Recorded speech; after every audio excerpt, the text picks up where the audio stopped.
आप देख रहे हैं टूरिस्ट बूथ सुनील कुमार के साथ। तो चलिए आज की कहानी की ओर। दोस्तों, रात के करीबन 11 बज रहे थे और मैं अपनी 5 महीने की प्रेग्नेंट बीवी को लेकर बस से एक इमरजेंसी के चलते अपने घर लौट रहा था कि तभी अचानक हमारी बस एक जंगल के रास्ते से होकर एक कच्ची सड़क से गुजरी, जिसमें मैं थोड़ा घबरा गया क्योंकि कुछ देर पहले एक आदमी ने हमें चेतावनी देते हुए कहा था, अरे भाई साहब, उस जंगल के रास्ते से मत जाना, उस जंगल में छल भी होते हैं, छलावा भी है। लेकिन इस चेतावनी के बाद भी ना जाने क्यों हमारा बस ड्राइवर उसी जंगल के रास्ते कच्ची सड़क की ओर बस का रुख मोड़ दिया। मेरी चिंता बहुत ज़्यादा बढ़ गई थी। मेरी पत्नी जो 5 महीने की प्रेग्नेंट थी और मेरे घर वालों ने मुझे पहले चेतावनी दी थी कि मैं जल्द से जल्द अपनी पत्नी को लेकर घर लौट आऊं। मैं इन ख्यालों में खोया हुआ था। अपनी पत्नी का हाथ थामे एकदम पीछे वाली सीट पर बैठा हुआ था कि तभी अचानक ही बस ड्राइवर ने ब्रेक लगा दी और बस का कंडक्टर एकदम से बोला, सब लोग बस की खिड़की दरवाजे बंद कर ले, बस के नीचे कोई जानवर या कोई चीज़ आ गई है। बस रुकी नहीं है बल्कि खुद पे खुद बंद पड़ गई है।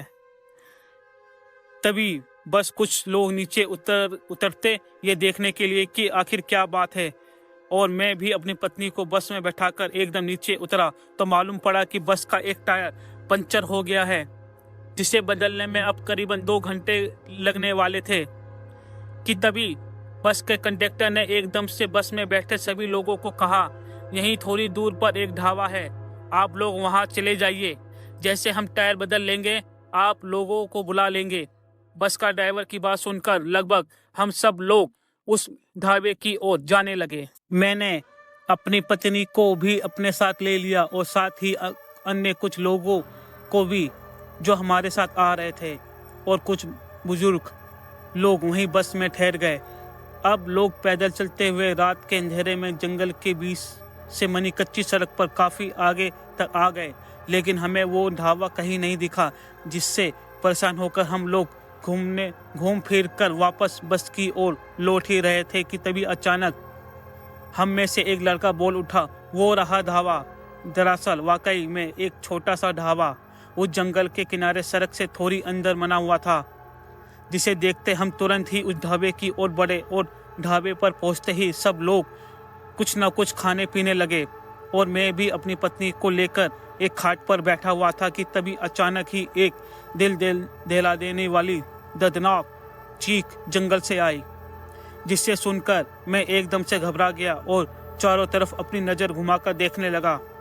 लेकिन तजब्बू की यह बात थी कि इतनी तेज उस चीख को सुनने के बाद भी सब लोग अपने ही मगन में थे, जैसे मानो चीख केवल मैंने ही सुनी थी।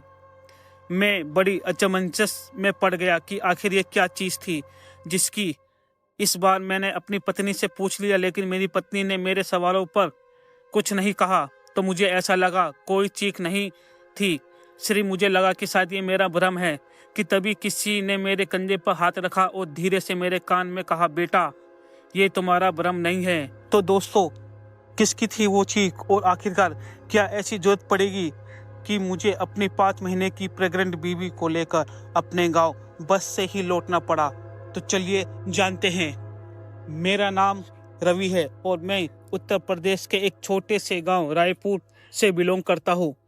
आज से करीबन 2 साल पहले जब मजबूरी में आकर मैंने एक ऐसा कदम उठाया था जिसके कारण मैं आज भी यहाँ वहाँ भटकता फिरता हूँ। उस वक्त मेरी उम्र तकरीबन 19 वर्ष की थी और मैं एक लड़की के साथ बहुत ही गहरे रिलेशनशिप में पिछले 10 सालों से था।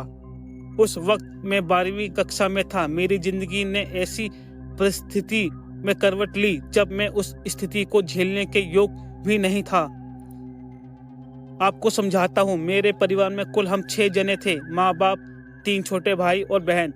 मैं अपने घर में सबसे बड़ा लड़का था। जब मैं 9वीं कक्षा में था तब से मैं इधर उधर काम करता था, लेकिन मेरी गलती ये थी कि मैं किसी भी एक काम पर फोकस नहीं किया। मैंने बहुत सारे काम किए लेकिन सब मैंने छोड़ दिया क्योंकि मेरा मन नहीं लगता था काम करने में और मैं पूरी तरह असफल रहा। ना तो मेरा पढ़ने में मन लगता था और ना ही काम करने में। एक दिन मुझे उस लड़की का फ़ोन आया जिसके साथ मैं 10 साल से रिलेशनशिप में था। उसने रोते हुए मुझे बताया कि आज उसकी सगाई है। उसके घर वालों ने उसकी शादी के लिए लड़का देख लिया है और एक निश्चित जगह देखकर सब लोग वहाँ जा रहे हैं और वहीं उसकी सगाई होगी। इतना कहते ही उसने फ़ोन काट दिया और ये सब जैसे मेरे कानों पे पड़े तो मेरे पाँव के नीचे से ज़मीन खिसक गई। मैं पूरी तरह से हताश होकर बैठ गया और मैं अपने आप को कोसने लगा, अपनी किस्मत को भी कोसने लगा कि मैंने कहाँ वक्त बर्बाद कर दिया जल्दबाजी में। मैं अगले दिन ही लखनऊ के लिए निकल पड़ा। दरअसल वहाँ मेरे एक दोस्त ने अपनी ही कंपनी में काम करने के लिए मेरी बात की थी। मैं वहीं के लिए निकल गया और पहुँचते ही वहाँ पर मेरी 15,000 की नौकरी लग गई। हालांकि मैं यह काम करना नहीं चाहता था, लेकिन ना चाहते हुए भी मुझे ये काम करना पड़ रहा था। मैंने अपने घर वालों को बोला था कि मैं 12वीं के एग्ज़ाम देकर घर लौटूंगा, लेकिन वहाँ जाने की असली वजह तो कुछ और ही थी। मैं अब अपने काम में लग गया। पहले दूसरे महीने में तो मुझे काफ़ी दिक्कतों का सामना करना पड़ा, जैसे कि उस कंपनी में मोबाइल अलाउ नहीं था। इस वजह से मैं अपना मोबाइल रूम में ही रख कर जाता था और उन्हीं 15,000 रुपये में मुझे खाना पीना भी था और रूम का भाड़ा भी देना था। और जो ड्यूटी थी वो पूरी की पूरी 12 घंटे की ड्यूटी थी। उस वक्त मुझे अपनी गलतियों का एहसास पूरी तरह से करवा रही थी कि कैसे मैंने अपना इतना वक्त बर्बाद कर दिया। धीरे धीरे वक्त बीतता गया और लगभग 6 महीने के बाद मेरे पास कुछ पैसे जमा हो गए और उधर निशा की शादी की डेट भी फिक्स हो चुकी थी। इस वजह से एक दिन मैंने अपने दोस्त की मदद से निशा को उसके घर से ही भगाकर ले गया। लेकिन कुछ दिनों के बाद निशा के घर वालों ने यह पता लगा लिया कि मैंने ही निशा से शादी की है, जिसके बाद उन लोगों ने मेरे खिलाफ FIR दर्ज करवा दी और पुलिस मुझे और निशा को जगह जगह ढूंढने लगी। मैंने अपने मोबाइल नंबर बदल दिए और अब मैं पूरी तरह से उसी नौकरी पर निर्भर हो गया, क्योंकि अगर मैं काम नहीं करता तो मुझे अपनी और अपनी पत्नी का पेट पालना था। धीरे धीरे वक्त गुजरता गया और अब मेरी पत्नी प्रेग्नेंट हो गई, जिससे मैं बहुत खुश था और अब मैं और भी लगन के साथ काम करने लगा। एक दिन मेरे गांव से मेरे एक दोस्त का फ़ोन आया कि मैं गांव चला आऊं। मेरे घर पर हर दूसरे तीसरे दिन पुलिस आ रही थी। अगर मैं घर नहीं लौटा तो वो लोग शायद मेरे माँ बाप को और परेशान करेंगे। मैं घबरा गया और जल्दबाजी में मैंने अपनी माँ के पास फ़ोन मिलाया। मेरी माँ मुझसे रोते हुए एकदम से कहने लगी, बेटा घर आ जा, कुछ नहीं होगा, हम तेरी शादी उसी लड़की से करा देंगे। उन लोगों ने तो तेरे खिलाफ FIR दर्ज करा दी है कि तूने लड़की को जबरन किडनैप किया है। अगर वो लड़की थाने में गवाही दे दे कि उसने अपनी मर्जी से तुमसे शादी की है तो कोई दिक्कत नहीं होगी। बस तू घर लौट आ, वरना ये पुलिस रोज़ हमें पूछताछ के लिए पुलिस स्टेशन बुलाते रहेंगे और हमारे घर पर भी आते रहेंगे। तभी मैंने अपनी माँ से बताया कि लगभग 5 महीने की प्रेग्नेंट हो गई है मेरी बीवी। मेरी बात पर मेरी माँ ने मुझसे कहा, इस वक्त तो उसका ख्याल नहीं रख पाएगा, उसे घर लेकर आजा, हम देख रेख कर लेंगे और बच्चा भी सुरक्षित होगा। मुझे भी अपनी माँ की बात कुछ ठीक लगी और मैं घर लौटने के लिए तैयार हो गया। मैं जिस कंपनी में काम कर रहा था, मैंने उस कंपनी से कुछ महीने की छुट्टी ले ली और अब मैं निशा को लेकर सीधे बस स्टेशन पर जा रहा था। लखनऊ से बस पकड़ के मैं उत्तर प्रदेश के लिए रवाना हो गया। रात के करीबन 10 बजे हम सब बस में बैठ गए और बस अपनी गति से चल पड़ी। चारों तरफ शांति का माहौल था और हम सब लोग बस में धीरे धीरे सो ही रहे थे कि मेरी पत्नी भी मेरे बगल के सीट पर बैठकर मेरे कंधों का सहारा लेकर सो गई।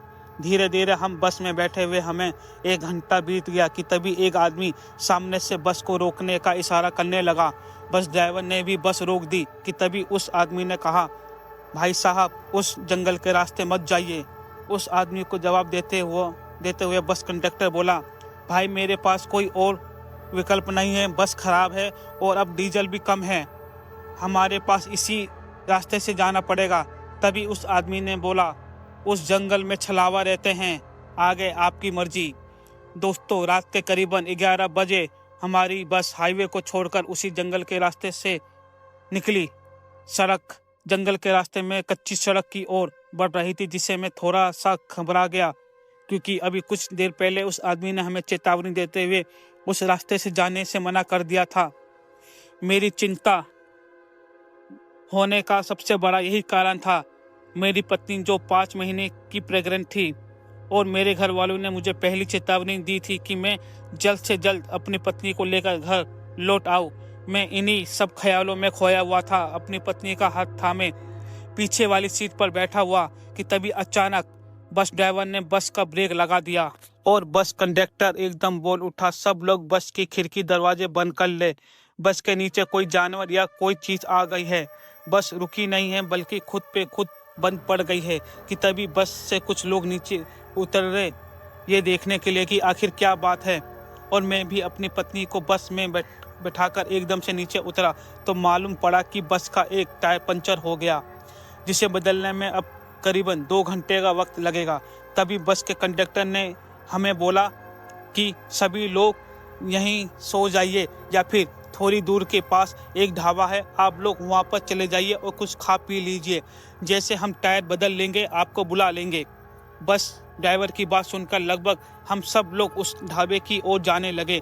मैंने अपनी पत्नी को अपने साथ ले लिया और साथ ही कुछ अन्य लोग भी हमारे साथ आ रहे थे और कुछ बूढ़े जो बुजुर्ग थे वो बस में ही बैठ गए।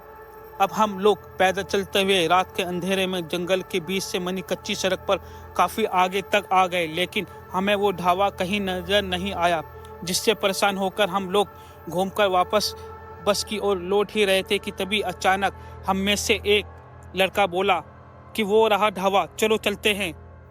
वो दरअसल वाकई में एक छोटा सा ढाबा था, उस जंगल के किनारे सड़क से थोड़ी दूर अंदर बना हुआ था, जिसे देखते हम तुरंत उस ढाबे की ओर बढ़े और ढाबे पर पहुंचते ही सब लोग कुछ न कुछ खाने पीने लगे और मैं भी अपनी पत्नी को लेकर एक खाट पर बैठा हुआ था कि तभी अचानक से एक दिल दहला देने वाली दर्दनाक चीख जंगल से आई, जिसे सुनकर मैं एकदम से घबरा उठा और चारों तरफ अपनी नज़र घुमाकर देखने लगा। लेकिन दोस्तों, ताज्जुब की तो बात यह थी कि इतनी तेज चीख से कोई भी इंसान अपने ही मगन में था, किसी को कोई फर्क ही नहीं पड़ रहा था।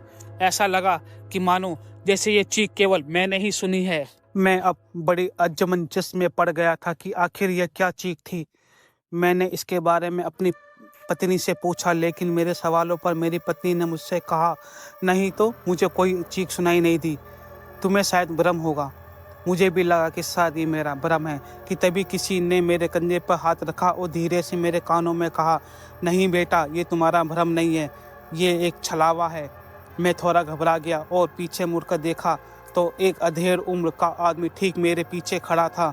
मैंने उस आदमी से पूछा, क्या बात कर रहे हो आप, कौन हो आप? लेकिन उस आदमी ने मेरी सवालों का कोई जवाब नहीं दिया और कुछ देर खामोशी तोड़ने के बाद उस आदमी ने मुझे एकदम से कहा, जितनी जल्दी हो सके तुम यहाँ से निकल जाओ, वरना अच्छा नहीं होगा तुम्हारे साथ। अभी उस आदमी से मैं कुछ पूछने ही वाला था कि एक बार फिर से वो चीख मुझे सुनाई दी जो हमारे बस की ओर से आ रही थी।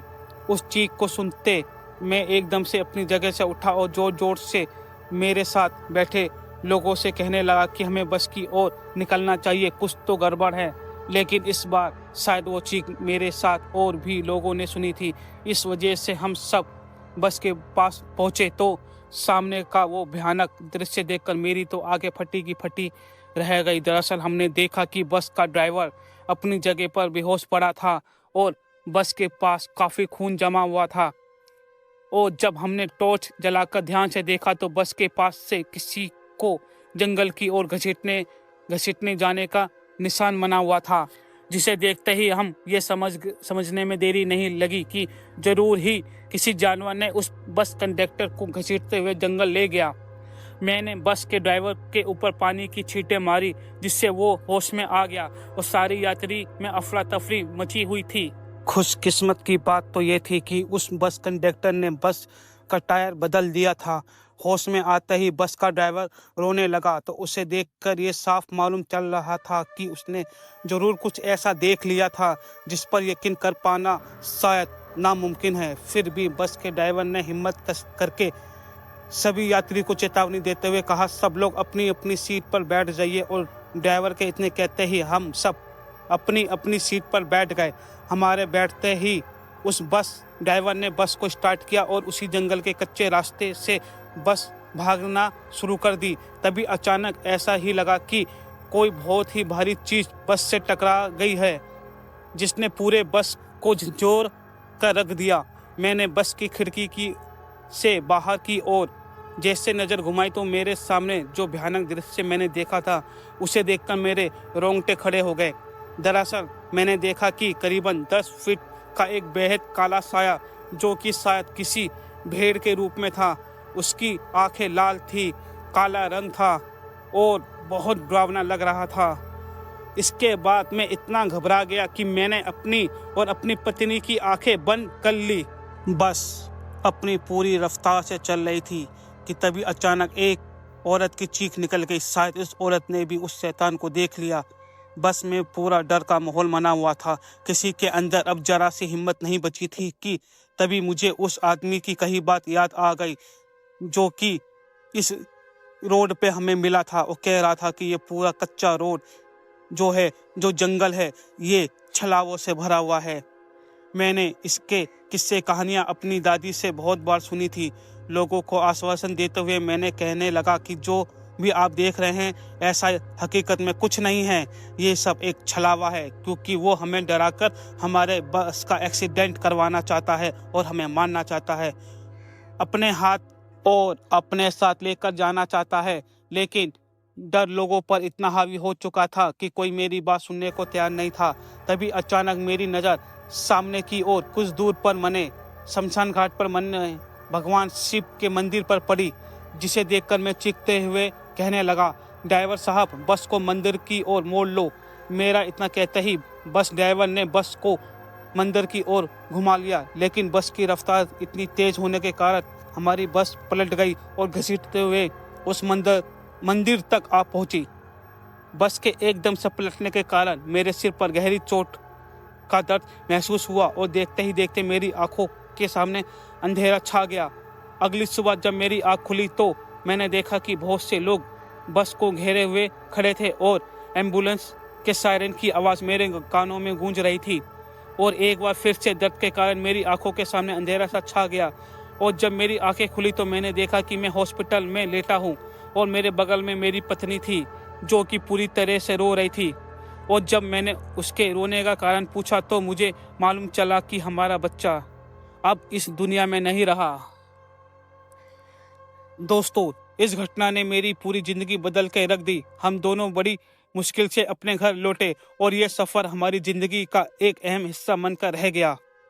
तो दोस्तों, इस कहानी में बस इतना ही। अगर आपको वीडियो पसंद आई हो तो लाइक, शेयर और कमेंट जरूर कर देना और अपने दोस्तों के साथ भी इस वीडियो को शेयर करना। टाटा, बाय बाय, सायोनारा, फिर मिलते हैं।